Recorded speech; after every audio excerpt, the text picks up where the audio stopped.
Certaines personnes cherchent des réponses auprès des dirigeants mondiaux. Certains espèrent que ces leaders leur montreront comment naviguer dans le futur. Bienvenue à tous. Aujourd'hui, nous allons explorer un message essentiel et puissant qui nous interpelle sur l'importance de rester vigilants dans notre foi, particulièrement en ces derniers jours. Alors que nous plongeons dans les Écritures, nous découvrirons des vérités profondes sur le plan divin et les signes que Dieu nous donne pour nous préparer à son retour. Que signifie réellement vivre une vie alignée avec la volonté de Dieu? Quels sacrifices sommes-nous prêts à faire pour une éternité en sa présence?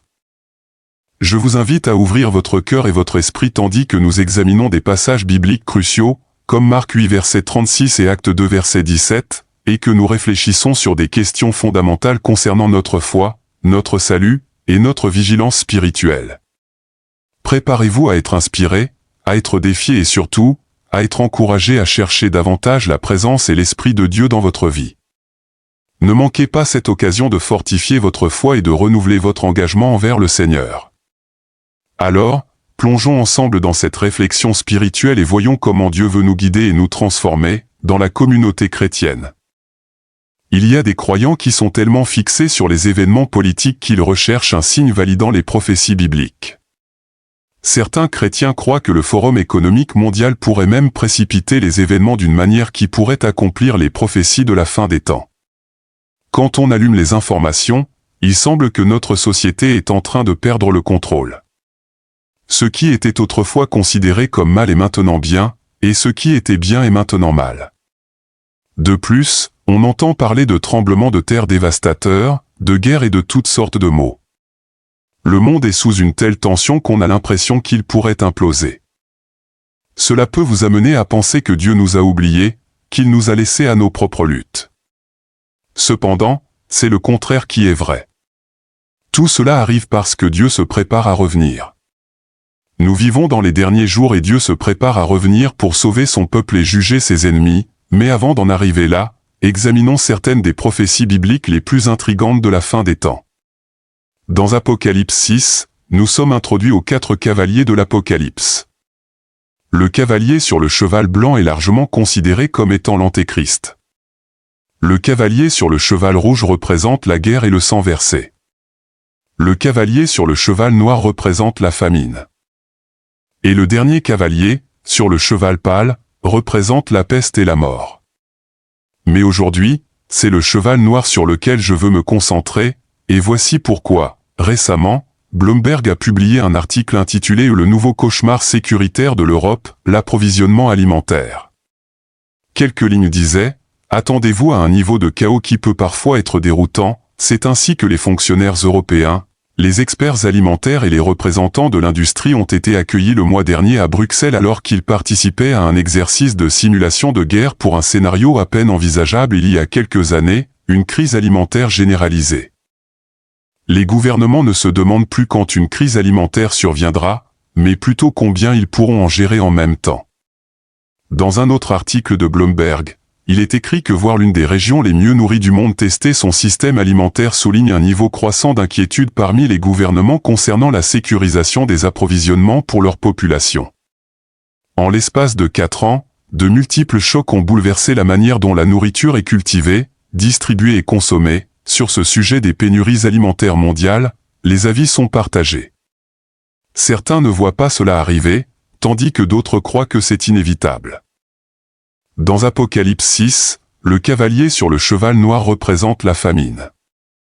Apocalypse 6 verset 6 dit, « Et j'entendis une voix au milieu des 4 êtres vivants dire, 1 litre de blé pour un denier, et 3 litres d'orge pour un denier, mais ne touche pas à l'huile d'olive et au vin. » En mettant ces mesures en contexte, la Bible nous dit qu'il viendra un temps durant la période de tribulation où les gens gagneront juste assez d'argent pour acheter de la nourriture.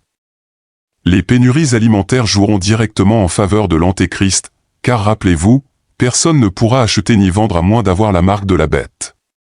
Imaginez maintenant que tous les supermarchés aient des rayons vides. Qu'il y ait peu ou pas de nourriture pour quiconque n'ayant pas la marque de la bête, je veux maintenant que vous entendiez cet avertissement prophétique de Jésus. Luc 21 verset 10 à 11 dit, « Alors il leur dit, une nation s'élèvera contre une nation, et un royaume contre un royaume, il y aura de grands tremblements de terre, des famines et des pestes en divers lieux, il y aura des phénomènes terrifiants et de grands signes dans le ciel et point. La menace imminente de famine n'est qu'un signe de la venue du Christ.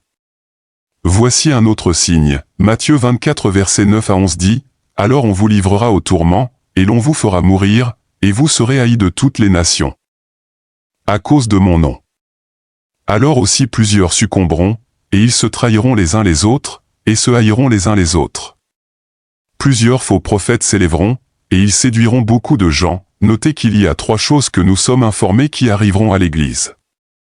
La première est la persécution, car viendra un temps où nous serons haïs dans toutes les nations à cause de notre amour pour Jésus-Christ. La World Watch List est un rapport annuel publié par Open Doors, une ONG qui soutient les chrétiens dans le monde entier et répertorie les 50 pays où les chrétiens font face à la persécution la plus extrême. Son rapport le plus récent, couvrant l'année 2023, indique qu'environ 365 millions de chrétiens sont soumis à des niveaux élevés de persécution et de discrimination, contre 340 millions en 2021.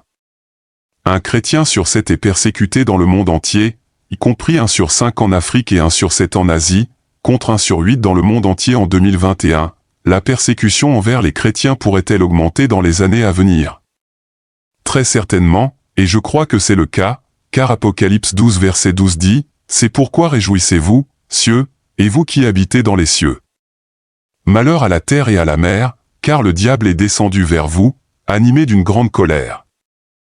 Sachant qu'il a peu de temps, le temps du diable sur cette terre est court, et ce que je veux que vous compreniez, c'est que parce que son temps est court, son agression envers les enfants de Dieu s'intensifiera, ce qui signifie indubitablement que la persécution augmentera. Le monde accepte et promeut de nombreuses doctrines, idéologies et croyances contraires à la parole de Dieu, et lorsque le monde frappe à notre porte, c'est dans ces moments-là que Dieu nous appelle à lui faire confiance et non au monde.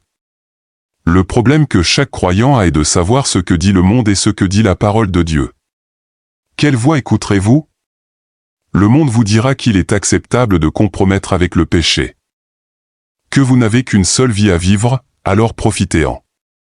Puisque vous ne vivez qu'une fois, cédez à chaque désir que vous ressentez.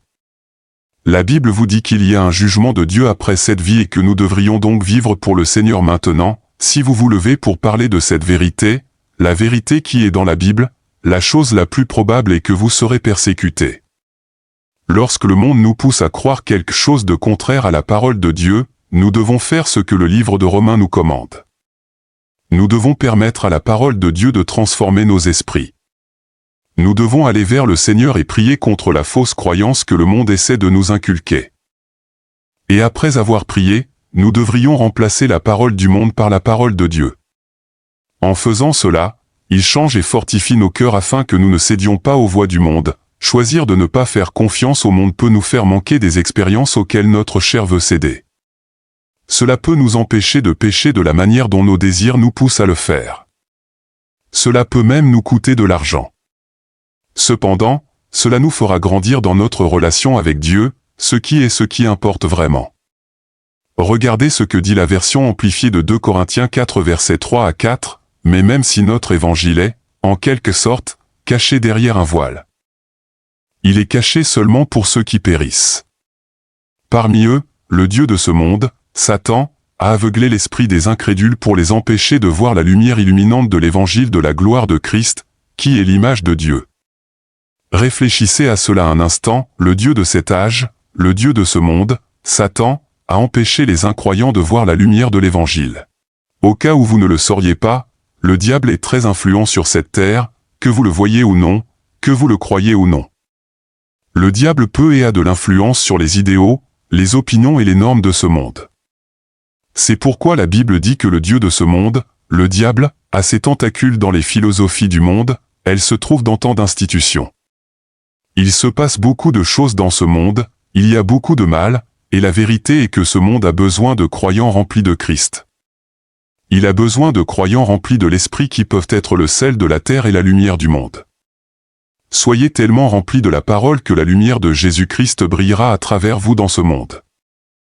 Nous ne sommes pas commandés de haïr qui que ce soit dans ce monde. Nous sommes commandés d'aimer nos voisins comme nous-mêmes. Cet amour dont parle la Bible est un amour qui ne peut être montré aux autres que lorsque vous-même avez reçu Jésus-Christ. Les incroyants peuvent être aveuglés par le Dieu de ce monde, mais en tant que chrétiens, nous devons nous assurer que nous débordons de l'amour de Jésus-Christ, si bien qu'ils devront voir la vérité. Ils devront voir le chemin vers la vie éternelle, Jésus-Christ. La Bible nous dit dans Jean 14 versets 2 à 3, « Dans la maison de mon Père, il y a beaucoup de demeures, si cela n'était pas, je vous l'aurais dit. Je vais vous préparer une place. Et, lorsque je m'en serai allé et que je vous aurai préparé une place, je reviendrai et je vous prendrai avec moi, afin que là où je suis vous y soyez aussi. » C'est une bonne nouvelle que Dieu va mettre fin à cette méchanceté et nous ramener à nos demeures célestes. Cependant, jusqu'à ce jour, le Seigneur nous a fourni des panneaux indicateurs pour nous avertir que le temps est proche. Il nous a donné des signes clairs pour que nous sachions que la fin est proche. La Bible nous dit que des gens apparaîtront en prétendant être le Christ ou le Messie, mais nous avertit de ne pas les écouter. En d'autres termes, lorsque Jésus reviendra, nous n'aurons pas besoin d'aller nous dire les uns aux autres, car tout le monde le saura. Quand le Seigneur reviendra, il n'y aura pas besoin que quelqu'un fasse une vidéo pour l'annoncer.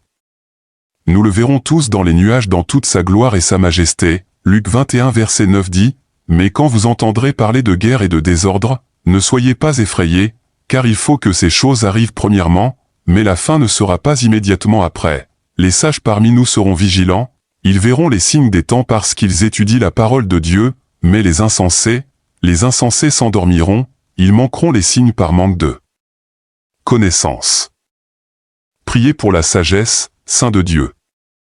Nous devons être sages en ces temps dans lesquels nous vivons. Nous devons être remplis de l'Esprit et dirigés par l'Esprit. Nous devons préparer nos vies et rester prêts, en attendant que notre Seigneur et Sauveur Jésus-Christ accomplisse sa promesse. La Bible dit dans Actes 2 verset 17, « Dans les derniers jours, dit Dieu, je répandrai de mon esprit sur toute chair, vos fils et vos filles prophétiseront, vos jeunes gens auront des visions, et vos vieillards auront des songes. » Quel dommage, quelle catastrophe ce serait pour tout croyant de manquer ce signe. Nous avons été informés ici que dans les derniers jours, Dieu répandra un flux constant de son esprit sur toute chair. Mais quel dommage ce serait pour tout croyant de manquer ce signe, quel dommage ce serait de manquer l'effusion de l'Esprit merveilleux de Dieu. C'est pourquoi mon point de prière principal est, Seigneur, ne me laisse pas manquer l'effusion de ton Esprit.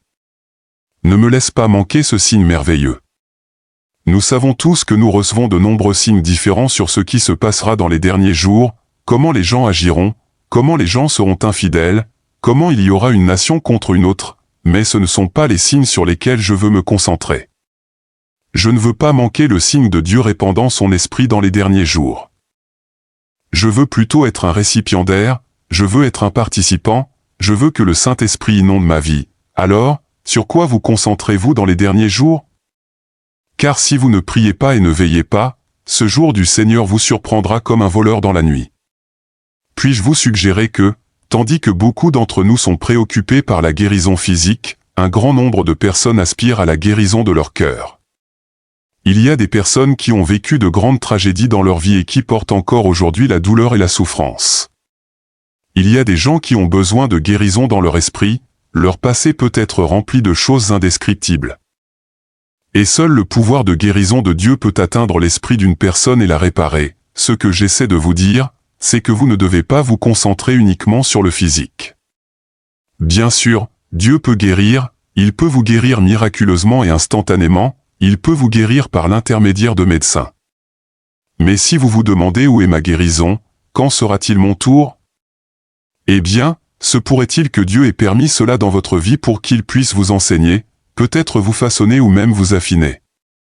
Se pourrait-il que cette souffrance dans votre vie crée en vous un cœur pur, plus centré sur Dieu? Cette souffrance pourrait-elle être ce qui vous apprend à être humble? À être plus attentionné envers les autres, à être plus reconnaissant et content de ce que vous avez? Avez-vous déjà entendu le dicton qui dit que les jours ensoleillés ne seraient pas aussi agréables s'il n'y avait pas la pluie? Vous n'appréciez jamais la bonne santé jusqu'à ce que vous soyez en douleur. Ou peut-être connaissez-vous celui-ci, vous ne savez pas ce que vous avez jusqu'à ce que ce soit parti. La vérité est qu'à certains moments, nous pouvons être notre pire ennemi parce que nous pouvons prier pour une bénédiction, puis recevoir cette bénédiction, et ensuite permettre à cette bénédiction de devenir la raison pour laquelle nous devenons confortables et tièdes. Alors, que devrait faire Dieu dans son amour? Devrait-il vous permettre de profiter de la bénédiction mais de perdre votre âme? Devrait-il vous permettre de profiter d'une bonne santé pour que vous puissiez pécher et être jeté en enfer? Non, je crois sincèrement que Dieu nous aime tellement qu'il ne veut pas que nous périssions, et à cause de cela, il permettra parfois un défi, une maladie, une infirmité pour vous amener à genoux afin que vous puissiez le chercher et être sauvés. Certains d'entre nous sont si confortables que Dieu doit envoyer un défi dans nos vies juste pour attirer notre attention et nous faire prier. Alors, avant de questionner Dieu sur votre guérison ou pourquoi cela a dû m'arriver, soyez conscient que Dieu vous aime, ses voix sont plus élevées que nos voix. Marc 8 verset 36 dit, « Que sert-il à un homme de gagner le monde entier, s'il perd son âme ?» Mes amis, je voudrais vous poser la question suivante. Que vous sert-il de vivre une vie en bonne santé mais d'être si à l'aise que votre relation avec Dieu en souffre et que vous finissiez par être jeté en enfer? Jésus a dit qu'il vaut mieux entrer dans la vie éternelle avec un seul œil que d'avoir deux yeux et d'être jeté dans le feu de l'enfer. Je prie pour que vous compreniez qu'il vaut mieux souffrir de la douleur dans ce corps et aller au ciel, un lieu où il n'y a ni douleur ni chagrin pour l'éternité, que de vivre une vie sans douleur pour être tourmenté en enfer pour l'éternité. La Bible nous appelle à nous réveiller. Le Seigneur veut que nous nous réveillions au fait qu'il y a un ciel et un enfer, qu'il y a un jour de jugement. Si quelqu'un conduit sur la route et s'assoupit ou que son attention dévie, il pourrait bien manquer certains des panneaux de signalisation indiquant où aller. Eh bien, Dieu a donné à ses enfants de nombreux signes à surveiller. La parole de Dieu est remplie de signes pour nous faire savoir que le temps se termine. Ce monde ne durera pas éternellement, et c'est une bonne nouvelle. Je ne sais pas pour vous, mais d'après ce que j'ai lu sur le ciel, il semble être un meilleur endroit, plus de larmes, plus de chagrin, seulement de la joie et de la paix. Oh, être en présence du Seigneur pour l'éternité, loin des maladies et des maladies de ce monde, fini les catastrophes naturelles et les dévastations. La Bible dit dans Apocalypse 3 versets 2 à 3, « Réveille-toi, fortifie ce qui reste et qui est sur le point de mourir, car je n'ai pas trouvé tes œuvres parfaites devant mon Dieu. Souviens-toi donc de ce que tu as reçu et entendu, garde-le et repens-toi. Si donc tu ne veilles pas, je viendrai comme un voleur, et tu ne sauras à quelle heure je viendrai sur toi. » Avez-vous déjà lu Daniel 12? C'est un de ces chapitres où, si vous avez besoin d'un rappel de ce qui est à venir, vous devez lire Daniel chapitre 12. Si vous avez besoin d'une raison pour être plus concentré et déterminé à vivre correctement, lisez Daniel 12, et c'est un chapitre qui vous donnera beaucoup de raisons de vous concentrer sur les choses d'en haut et non sur les choses de la terre.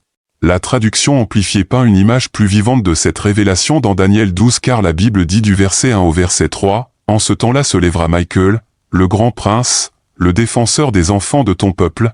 Ce sera une période de détresse telle qu'il n'y en a jamais eu depuis qu'il existe une nation jusqu'à ce moment-là. Mais en ce temps-là, ton peuple échappera, tous ceux qui seront trouvés inscrits dans le livre, beaucoup de ceux qui dorment dans la poussière de la terre se réveilleront, les uns pour la vie éternelle, les autres pour l'opprobre, pour l'horreur éternelle. Ceux qui auront été intelligents brilleront comme la splendeur du firmament. Et ceux qui auront enseigné la justice à la multitude brilleront comme les étoiles, à toujours et à perpétuité. Ma principale demande de prière au Seigneur n'est pas que mon nom soit trouvé écrit dans le livre de la vie. C'est évidemment quelque chose que je veux, mais ce n'est pas mon principal point de prière. Mon principal point de prière n'est même pas que je devrais échapper aux détresses que le verset 1 décrit comme n'ayant jamais eu lieu depuis qu'il existe une nation jusqu'à ce moment-là. Vous voyez, mon principal point de prière est, Seigneur, aide-moi, garde-moi éveillé, ouvre mes yeux et mes oreilles pour que je ne manque pas les signes que tu nous donnes en tant que tes enfants.